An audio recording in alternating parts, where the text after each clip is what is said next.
बिहान नमस्ते आयो सबैजना सन्चै हुनुहुन्छ होला म पनि सन्चै छु फेरि पनि आइसके नयाँ भिडियो एन्ड ब्लग लिएर चाहिँ म रुमदेखि स्टार्ट गरिरहेको छु यो मेरो रुम हो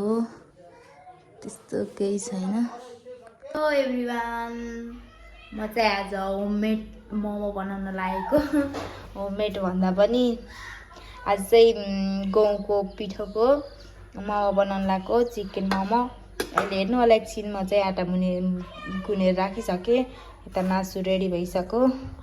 त्यो चाहिँ पकाउने हो त्यो मासु यो चाहिँ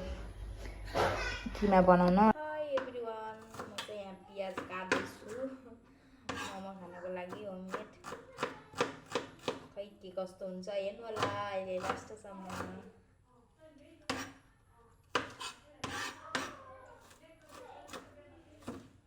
मेरो चाहिँ यहाँ किमा रेडी भइसक्यो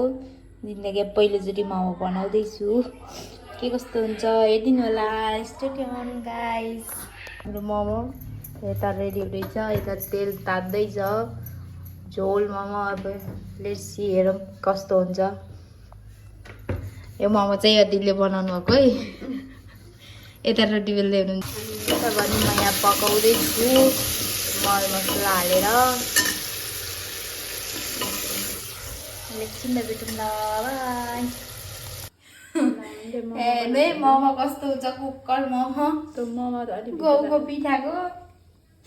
हेरौँ अहिले देखाउँ ल पाकेपछि बाई ल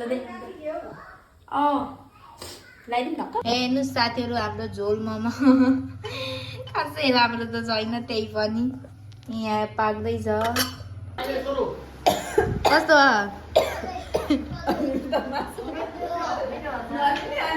कस्तो अभियत अमिन कस्तो गली